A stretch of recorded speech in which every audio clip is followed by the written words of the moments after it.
पार्वती की तपस्या, एक व्याघ्र पर उनकी कृपा, ब्रह्मा जी का उनके पास आना, देवी के साथ उनका वार्तालाप, देवी के द्वारा काली त्वचा का त्याग और उससे कृष्णवर्णा कुमारी कन्या के रूप में उत्पन्न हुई कौशिकी के द्वारा शुभ निशुंभ का वध।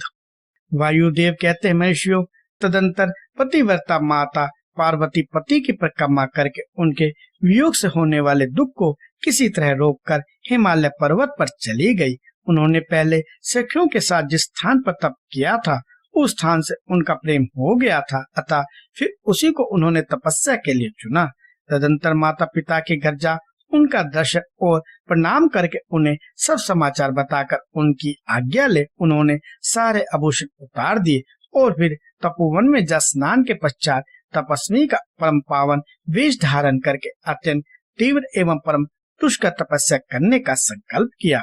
वे मनी मन सदा पति के चन्ना बिंदों का चिंतन करती हुई किसी क्षणिक लिंग में उन्हीं का ध्यान करके पूजन की ब्रह्म विधि के अनुसार जंगल के फल फूल आदि उपकरणों द्वारा तीनों समय उनका पूजन करती थी। भगवान शंकर ही ब्रह्मा का रूप धारण करके मेरी तपस्या का फल मुझे देंगे, ऐसा दृढ़ विश्वास रखकर वे प्रतिदिन तपस्या में लगी रहती थी। इस तरह तपस्या करते करते जब कुछ समय बीत गया तब एक दिन उनके पास कोई बहुत बड़ा व्याघ्र देखा गया। वह दुष्ट भाव से वहां आया था। पार्वती जी निकट आते ही उस दुरात्मा का शरीर जड़वत हो गया। वह उनके समीप चित्र लिखित सा दिखाई देने लगा। दुष्ट भाव से पास आए हुए उस व्याघ्र को देखकर भी देवी पार्वती साधारण नारी की भांति स्वभाव से विचलित नहीं हुई। उस व्याघ्र के सारे अंग अकड़ गए थे। वह भूख से अत्यंत पीड़ित हो रहा था और वह सोच कर कि यही मेरा भोजन है, निरंतर देवी की ओर ही देखता रहा था। देवी के सामने खड़ा खड़ा वह उनकी उपासना सी करने लगा। इधर देवी के हृदय में सदा यही भाव आता था कि यह व्याघ्र मेरा ही उपासक है, दुष्ट वन जंतुओं से मेरी रक्षा करने वाला है। यह सोचकर वे उस पर कृपा करने लगी। उन्हीं की कृपा से उसके तीनों प्रकार के मल तत्काल नष्ट हो गए। फिर तो उस व्याघ्र को सहसा देवी के स्वरूप का बोध हुआ। उसकी भूख मिट गई और उसके अंगों की जड़ता भी दूर हो गई। साथ ही उसकी जन्म सिद्धि दुष्टता नष्ट हो गई और उसे निरंतर तृप्ति बनी रहने लगी। उस समय उत्कृष्ट रूप से अपनी कृतार्थता का अनुभव करके वह तत्काल भक्त हो गया और उन परमेश्वरी की सेवा करने लगा। अब वह अन्य दुष्ट जंतुओं को खदेड़ता हुआ तपोवन में विचरने लगा।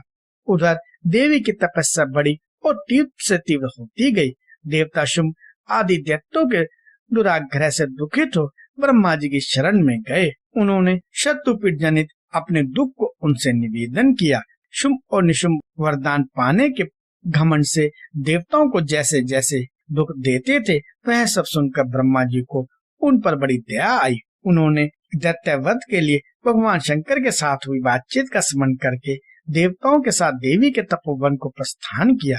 वहां सुश्रेष्ठ ब्रह्मा ने उत्तम तप में परिनिष्ठ परमेश्वरी पार्वती को देखा। वे संपूर्ण जगत की प्रतिष्ठा सी जान पड़ती थी।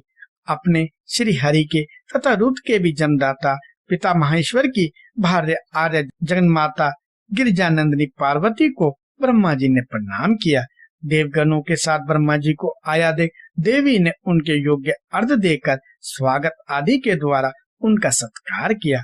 बदले में उनका भी सत्कार और अभिनंदन करके ब्रह्मा जी अनजान की भांति देवी की तपस्या का कारण पूछने लगे। ब्रह्मा जी बोले, देवी, इस तीव्र तपस्या के द्वारा आप यहाँ किस अभिष्ट मनोरथ की सिद्धि करना चाहती हैं? तपस्या के संपूर्ण फलों की सिद्धि तो आपके ही अधीन है। जो समस्त लोकों के स्वामी हैं, उन्हीं परमेश्वर को पति के रूप में पाकर आपने तपस्या का संपूर्ण फल प्राप्त कर लिया है। अथवा यह सारा ही क्रियाकलाप आपका लीला विलास है। परंतु आश्चर्य की बात तो यह है कि आप इतने दिनों से महादेव जी के विरह कष्ट को कैसे सह रही हैं?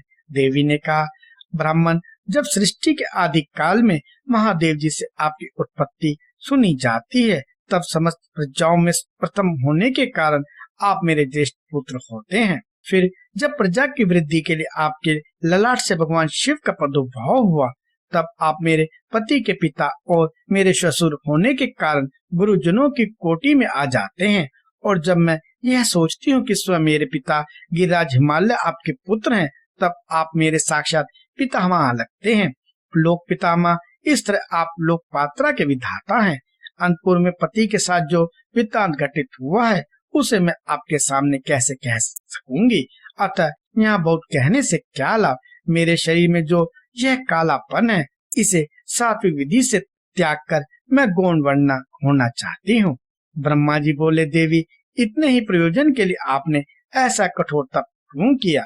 क्या इसके लिए आपकी इच्छा मात्र ही पर्याप्त नहीं थी, अथवा यह आपकी एक लीला ही है? जगन्नाथ, आपकी लीला भी लोकहित के लिए ही होती है, अतः आप इसके द्वारा मेरे एक अभिष्ट फल की सिद्धि कीजिए। निशुम्भ और शुम्भ नामक दो दैत्य हैं, उनको मैंने वर दे रखा है।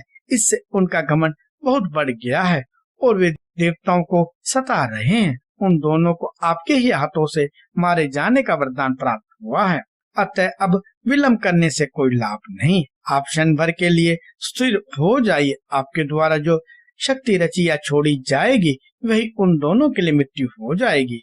ब्रह्मा जी के इस प्रकार प्रार्थना करने पर गिरजा कुमारी देवी पार्वती सहसा अपने काली त्वचा के आवरण को उतार कर गौड़वर्णा हो गई।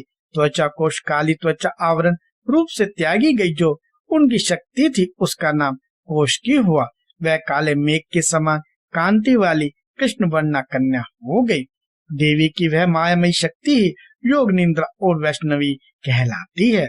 उसके 8 बड़ी बड़ी भुजाएं थी। उसने उन हाथों में शंख, चक्र और त्रिशूल आदि आयु धारण कर रखे थे। उस देवी के 3 रूप हैं, सौम्य, घोर और मिश्र। वह 3 नेत्रों से युक्त थी। उसने अपने मस्तक पर आदिचंद्र का मुकुट धारण कर रखा था। उसे पुरुष का स्पर्श तथा रति का योग नहीं प्राप्त था और वह अत्यंत सुंदरी थी। देवी ने अपनी इस सनातन शक्ति को ब्रह्मा जी के हाथ में दे दिया। वही दैत्य परवर शुंभ और निशुंभ का वध करने वाली हुई। उस समय प्रसन्न हुए ब्रह्मा जी ने उस पराशक्ति को सवारी के लिए एक प्रबल सिंह प्रदान किया, जो उनके साथ ही आया था। उस देवी के रहने के लिए ब्रह्मा जी ने विंध्यागिरी पर वास स्थान दिया और वहां नाना प्रकार के उपचारों से उनका पूजन किया। विश्वकर्मा ब्रह्मा के द्वारा सम्मानित हुई वह शक्ति अपनी माता गौरी को और ब्रह्मा जी को क्रमशः प्रणाम करके अपने ही अंगों से उत्पन्न और अपने ही समान शक्तिशाली बहुसंख्यक शक्तियों को साथ ले दैत्यराज शुंभ निशुंभ को मारने के लिए उद्यत होकर विंध्या पर्वत को चली गई। उसने सम्रान में उन दोनों दैत्यों को मार गिराया। उस युद्ध का अनंत वर्णन हो चुका है, इसलिए उसकी विस्तृत कथा यहाँ नहीं कही गई है। दूसरे स्थलों से उसकी वह कर लेना चाहिए। अब मैं प्रस्तुत प्रसंग का वर्णन करता हूँ।